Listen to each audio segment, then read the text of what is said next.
Hello learners, I am Dr. Munish Kumar Bharadwaj from School of Engineering and Technology of IGNOU. Today I will discuss with you defects in sanitary fittings and plumbing. Here in this module, we will focus on defects and their rectification of sanitary fittings and plumbing.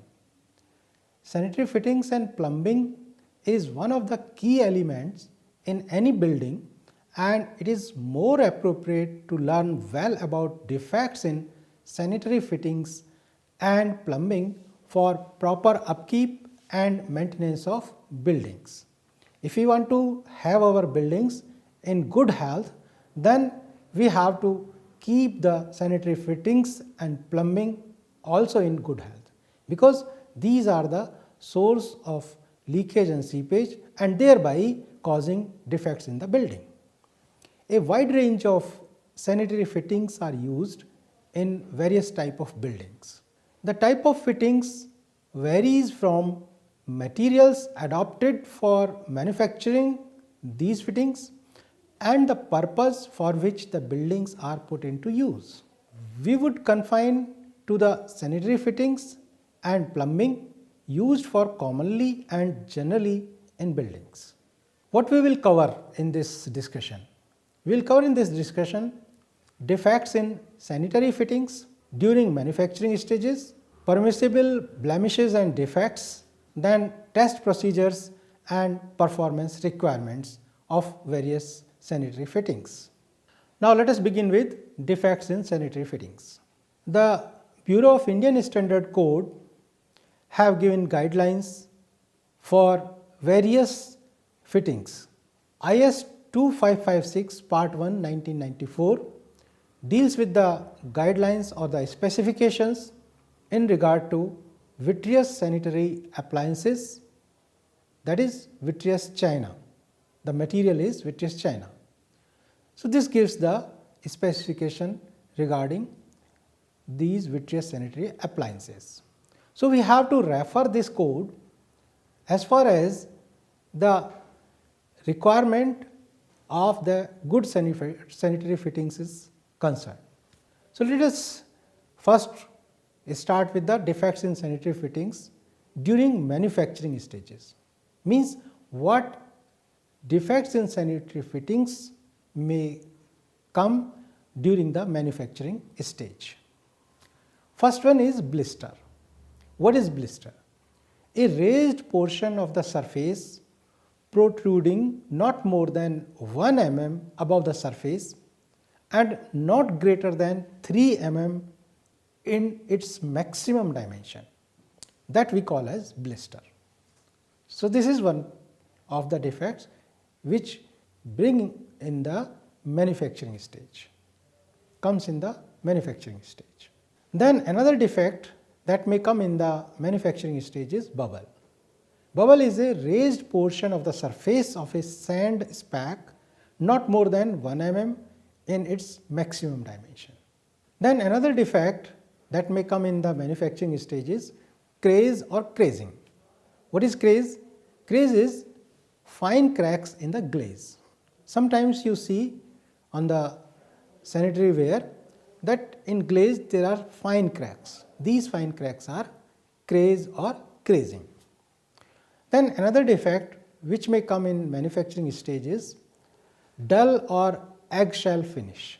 Means dead or flat finish with undeveloped glaze slightly matted in appearance, or a semi-glazed finish exhibiting numerous very fine pinholes and non-glazy appearances. You might have seen on that china clay wares, on even that cups, there are fine pinholes there. So it is a defect basically. Then exposed body. What is this exposed body? The unglazed portion 1.5 mm or more in its maximum dimension, it is called as the exposed body. Means it is the part of that fitting where the glazing is not done, unglazed portion. Then another defect which may come during that manufacturing stage is fine crack. Fine shallow crack in the body and not covered with glaze. These we call generally fine cracks. Then another defect which may come in manufacturing stage is kiln support mark. As it is clear from its name that wherever you are supporting that appliances or fitting, there may be mark left. So these are large unglazed surfaces resulting from blocks necessary to support the wear while firing. So when it is put into firing, then we have to support that appliances. So at the places where we have provided the support, there you will find that there are unglazed surfaces. So these are the kiln support mark. Then pinholes, a hole in the body but less than 1.5 mm in its maximum dimension will be called as pinhole in that fitting. Then another defect which may come during the manufacturing stage is polishing marks. What is this polishing mark? A spot where some minor blemish has been ground off and surface polished, the area of the spot not exceeding the area of 10 mm diameter circle. So that we call as polishing mark. Then another defect is speck. What is this speck? An area of contrasting color less than 1 millimeter of maximum dimension. Speck is less than 0.52 mm maximum dimension do not constitute a defect unless sufficient in number to form a discoloration. Means we will consider this defect when the area of discoloration is less than 1 millimeter of maximum dimension, but any defect which is less than 0.25 mm maximum dimension, that we will not consider as a speck unless there is sufficient in number to form the discoloration. Then spot, a discolored position of the surface not exceeding 3 mm in its maximum dimension, that we will call as spot. So this spot is a discolored portion on the surface. Then another defect which may come during the manufacturing stage is warpage. You know the warping? Warping means that distortion from its original shape. So here, whenever there is a distortion from the original shape during the manufacturing process of any appliances or fitting, then this defect we will call as the warpage. Then another defect which may come during manufacturing stage is wavy finish. What is this wavy finish? A defect in the glaze finish having the appearance of numerous runs in the glaze, irregular or mottled. Means you will not find a smooth finish of the glaze. There will be a wavy surface. So that we will call as a wavy finish. So this is one of the defects which may come into picture in the appliances or the fittings that we are manufacturing. As per the code, what are the permissible blemishes and defects in different appliances? What different appliances we are covering here? These are water closets, squatting pans, urinals, pedestals and footrests. So when examined from any point within the viewing circle, the sanitary fixture shall not show to the unaided eye of a trained observer blemishes or defects in excess of those which are listed here in the table. Let us see in the table here what are the defects, what is the permissible limit to these defects, that we will look.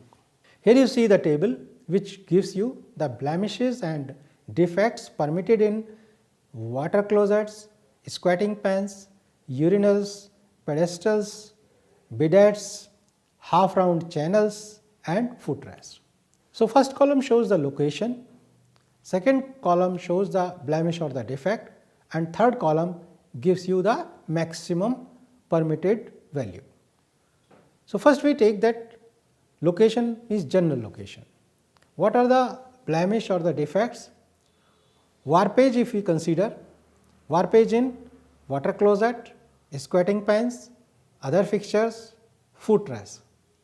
The maximum permissible limit, that is 6 mm maximum, and it is given in the IS code 2556 part 3. You can refer this code for more information. So, not more than 1 mm per 100 mm, total warpage not more than 6 mm, and it should not exceed 2% on all planes. So, this is the maximum limit, permissible limit for the warpage on different appliances. Then flushing surface and face of rim.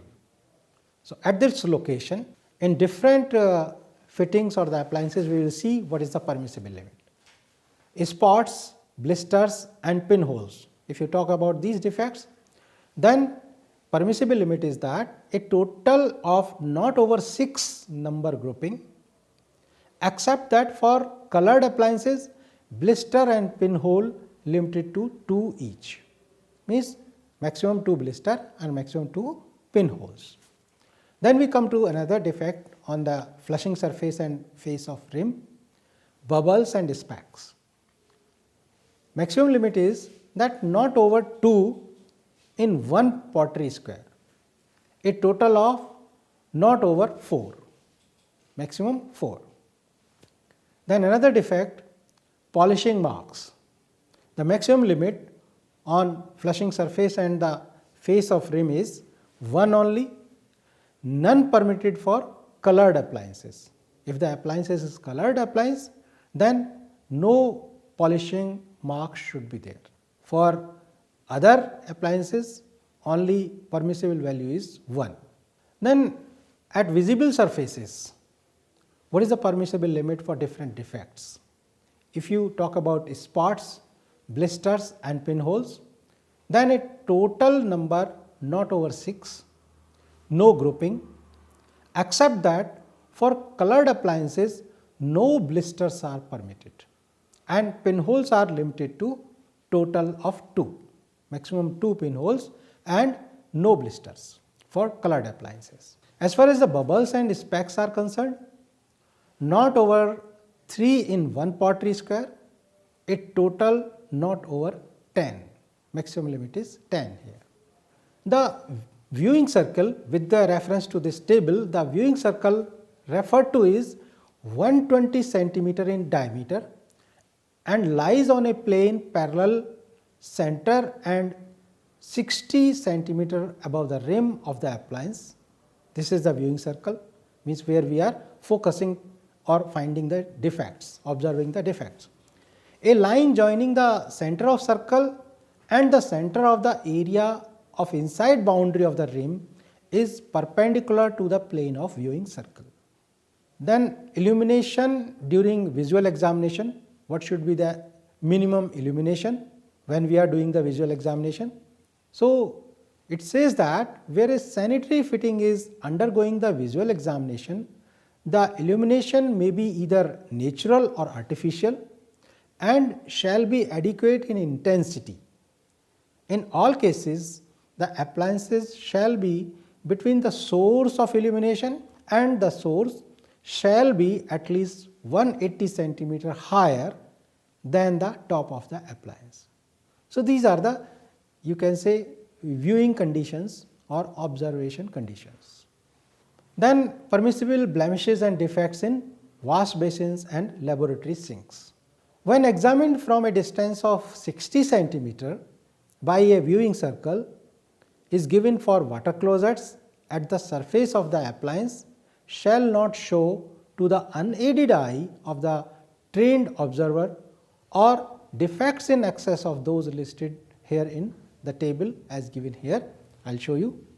So, this is the table which gives you the blemishes and defects permitted in wash basins and laboratory sinks. So, similarly here we will look at that location, that where we are observing on the appliance, what is the location, then blemish or defect, then what is the maximum permissible value. So, in general, in case of wash basin, warpage of slab out of horizontal plane not to exceed 6 mm on all sizes. Warpage of back of wash basins which is attached to the wall not to exceed 3 mm. Then if we talk about laboratory sinks, then warpage not to exceed 3%. So, this is the maximum limit for warpage in case of laboratory sinks. Then location, we see now service space, top of slab, inside of bowl and front of fascia. So, defects that we are considering: spots, blisters and pinholes. The maximum limit specified is a total of not over 4, no grouping, except that for colored appliances no blisters are permitted and pinholes limited to 2. Then bubbles and specks, a total not over 4, no grouping. Then if we talk about polishing marks, then only 1 is permitted, none permitted for colored fixtures. So, you see here that in case of colored fixtures, the specifications are more stringent. Spots, blisters and pinholes, if we talk about, then 1 only on back or on either side, a total of not over 3. Maximum limit is 3. Not more than 3 spots, blisters or pinholes are permitted. Then if we talk about bubbles and specks, a total of not over 4 and there should not be any grouping. Now let us move to test procedures and performance requirements. So first of all we talk about glazing. All vertical surfaces of the body shall be glazed.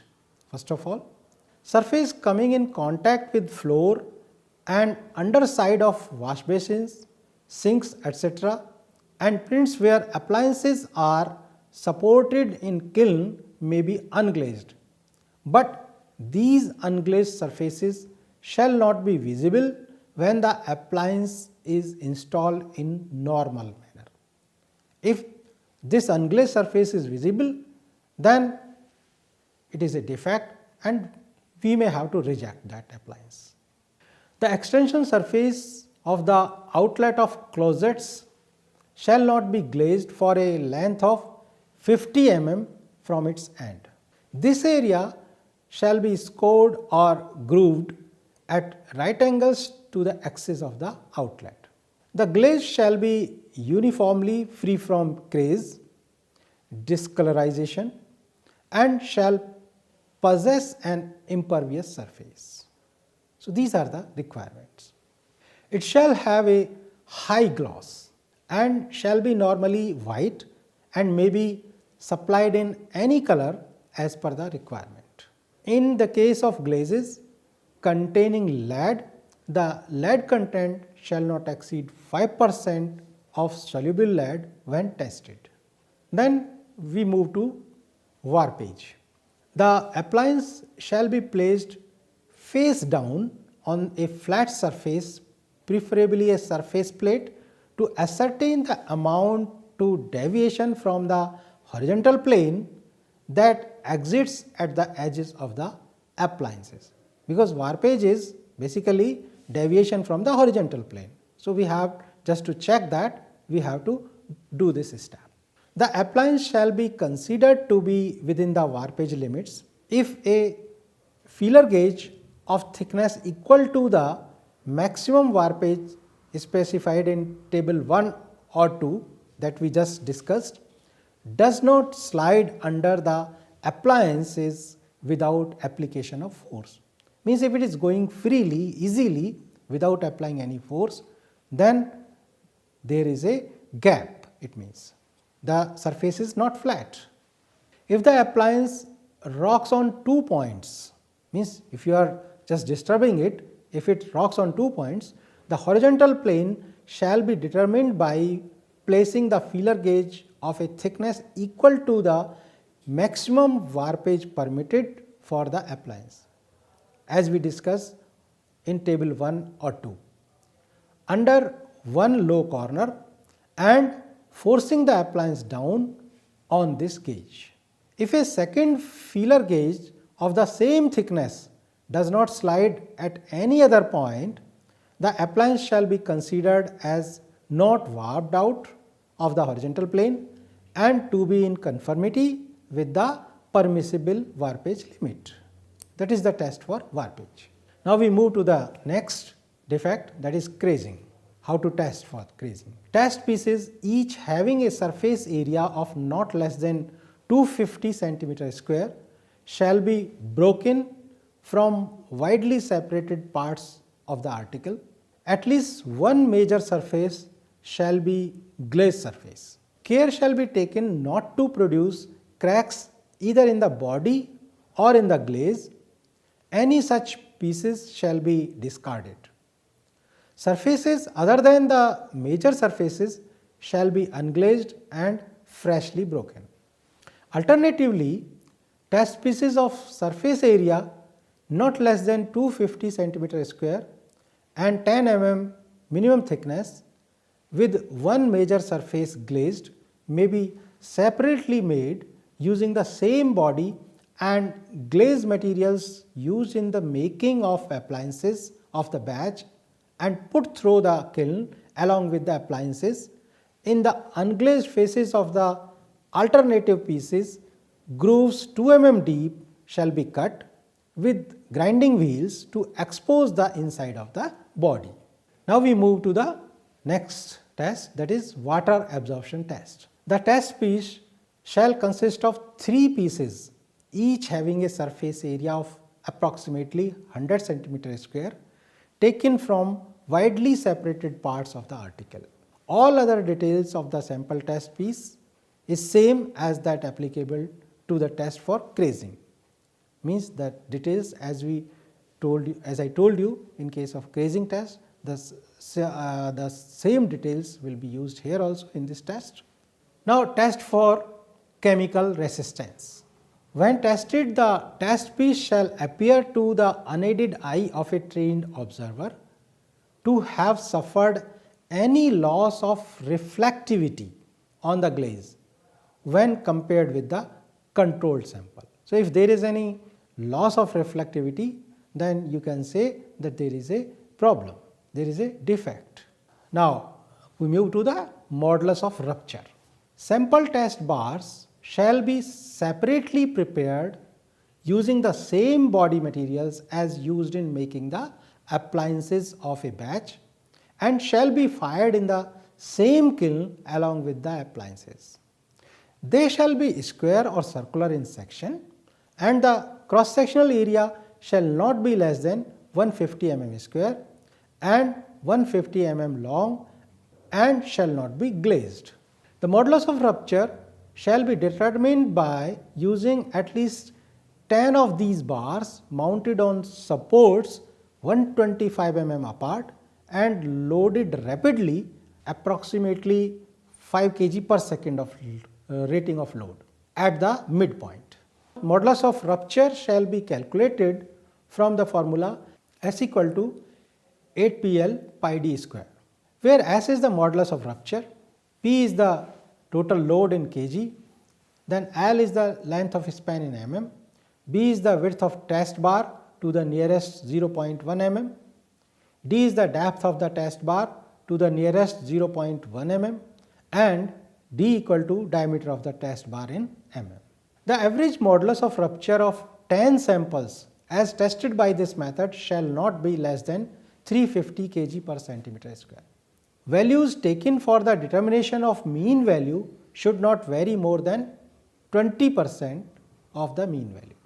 Values above or below 20% of the mean may be discarded for the calculation of the mean value. If the fractured surface of the test piece show lamination cracks or a cavity at the center or any defect, those test pieces may be rejected.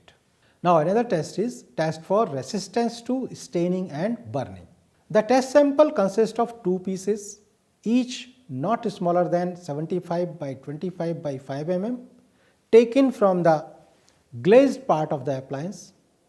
One of the test piece is placed at room temperature with a glazed surface level uppermost clean and dry.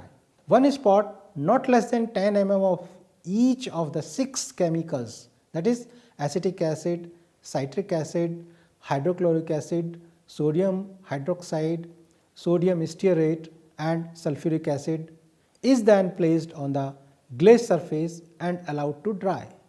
Then any residue is then removed with a clean cloth which has been moistened with water only. Then no stain shall remain on either of the test piece.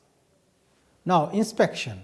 The appliances shall be subjected to visual inspection in good light and they shall not show any of the following defects: dents, crazing, warpage, unglazed patches, fire cracks, eggshell finish. None of the defects should be there. So, in this lecture, you learnt about the most common manufacturing defects in various vitreous chinaware sanitary fittings. If the fittings are found suitable based on the acceptable criteria, the next step involved is to provide in proper places in good workmanship way, so that defect-free services could be achieved by these appliances. But some defects may crop up due to careless fixing of these fittings. We shall look at some of the common defects that may occur due to bad workmanship in the next lecture. So, thank you for watching.